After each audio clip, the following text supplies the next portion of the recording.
कुछ लोगों की बहादुरी तो ऐसी होती है कि जिसको दुश्मन अप्रिशिएट करता है। कुछ लोग इतने गधे होते हैं कि वो सवाल भी पूछ लेते हैं, और उससे बड़ी प्रॉब्लम ये है कि उससे जाहिल हमारे देश की मीडिया में लोग हैं। क्यों? क्योंकि वो कोविड स्टूडेंट हैं। भारत में गिरा होता तब भी कहीं से वीडियो आ जाता, वो तो इनको मिला नहीं। तो वो सेना पे सवाल उठाना और सरकार पे सवाल उठाना, सवाल तब उठाया जाता है जब हमें उम्मीद होती है कि सरकार से कुछ अच्छा हो सकता है। अब नेहा राठौड़ जी मोदी जी पे आरोप लगाए हैं, योगी जी पे आरोप लगाए, कहती है मैं अभी 20-25 साल की हूँ, कहती हैं।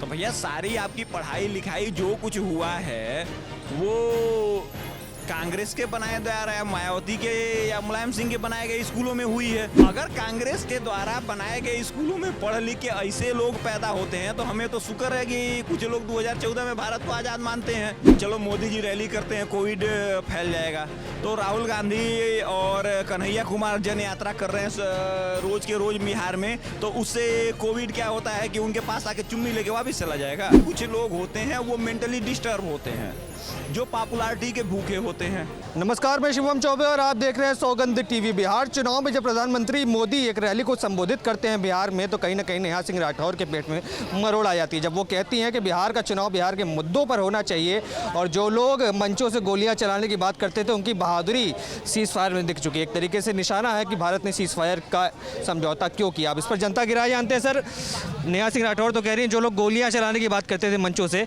उनकी बहादुरी कितनी थी वो तो सीज फायर ने दिखा दी। क्या कहना चाहेंगे?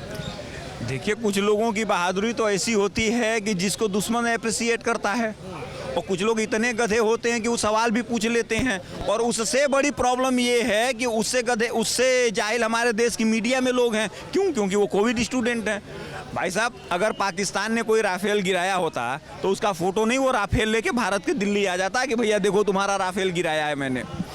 भारत में गिरा होता तब भी कहीं से वीडियो आ जाता, वो तो इनको मिला नहीं। तो वो सेना पे सवाल उठाना और सरकार पे सवाल उठाना, सवाल तब उठाया जाता है जब हमें उम्मीद होती है कि सरकार से कुछ अच्छा हो सकता है। ठीक है।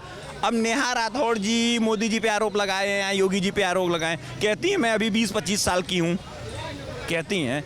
तो भैया सारी आपकी पढ़ाई लिखाई जो कुछ हुआ है वो कांग्रेस के बनाए द्वारा या मायावती के या मुलायम सिंह के बनाए गए स्कूलों में हुई है, क्योंकि भाजपा का शासन था नहीं। तो अगर कांग्रेस के द्वारा बनाए गए स्कूलों में पढ़ लिख के ऐसे लोग पैदा होते हैं तो हमें तो शुक्र है कि कुछ लोग 2014 में भारत को आज़ाद मानते हैं। अब ऐसे लोग भारत में रहेंगे जिनका बयान यूनाइटेड नेशन में और पाकिस्तान में चलाया जाएगा, तो भाई मुझे ऐसे लोगों की जरूरत नहीं है इस देश में। वो तो कहती है सवाल पूछना तो मेरा हक है, हर एक हिंदुस्तानी का हक है सरकार सवाल पूछने का। ये हक उनको किसने दिया? देश के संविधान ने दिया। इसकी रखवाली राहुल गांधी कर रहे हैं। अच्छा, राहुल गांधी संविधान की रखवाली कर रहे हैं? वो वही संविधान ना जो हाथ में लेके घूमते हैं, वो गलती हो गई। जो कश्मीर घूमने गए थे उनको एक एक पकड़ा देना चाहिए था। वो जब आतंकवादी आए थे तो संविधान दिखा देते, हो सकता शायद बच जाते। उसमें से निकल के वो गोली वोली नहीं चलाने देता, वो बच जाते। जो संविधान इनको राइट देता है तो संविधान पे बात करो ना।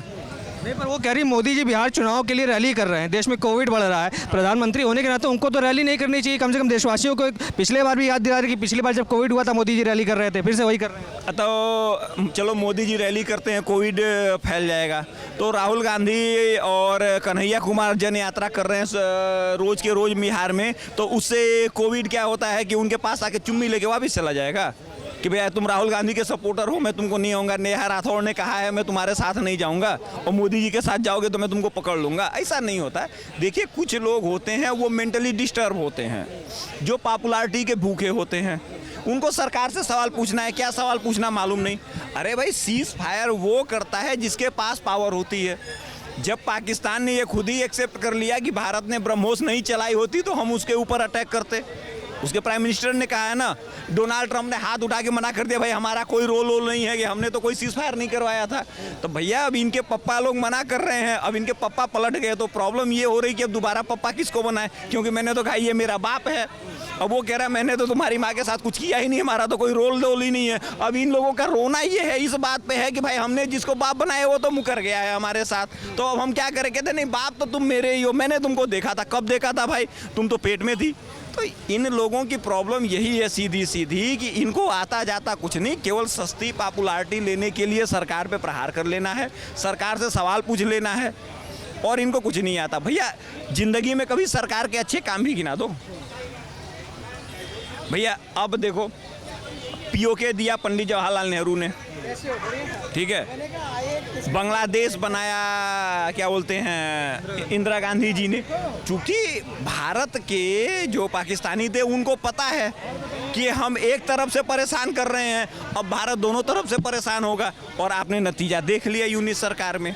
देखिए मोदी जी का सीधा हिसाब है, वो तकलीफ इस बात की नहीं है कि पीओके नहीं आया, तकलीफ इस बात की है कि इस देश में जो इनलीगल लोग हैं उनको निकाला जा रहा है, तो हमारी रोजी रोटी कैसे चलेगी, प्रॉब्लम यहाँ पे आ रही है। और दूसरी बात, मोदी जी ने कि अब एक हमारे देश के नेता हुए थे, उनका नाम है राजीव गांधी जी, ठीक है भाई साहब, इन्होंने एक एक्ट बनाया जिसमें बांग्लादेशियों को सिटीजनशिप देने की बात करी।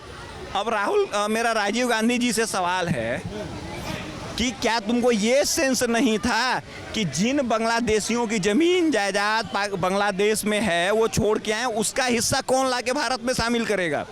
भारत कोई धर्मशाला है कि जिसको मर्जी करे उठा के ले आके भारत में बसा लो? ये तो नहीं हो सकता ना भाई। अब चाइना भारत का विरोध करता है, सबको पता है, क्या चाइना भारत का विरोध करे तो लोगों को बुरा लगता है? ये कोई नहीं बताता कि चाइना भारत का विरोध क्यों करता है। तिब्बत का कांड हुआ, हमारे माननीय नेहरू जी चाइनीज को फूड सप्लाई किए, उन्होंने तिब्बत पे कब्जा किया, उसके बाद तिब्बत के जो लोग एक्साइल थे उनको लाके दिल्ली में बसा दिया। तो अगर किसी देश की सरकार आपके देश में बैठ के सरकार चलाने का दावा करती है तो क्या आप उसका विरोध नहीं करेंगे?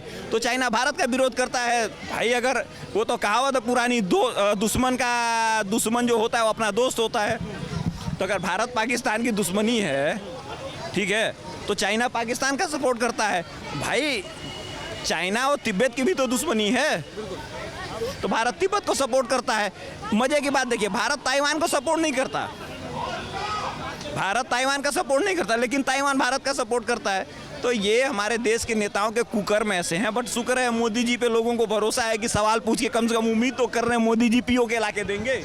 आप देख रहे हैं सौगंध टीवी, सौगंध वतन की।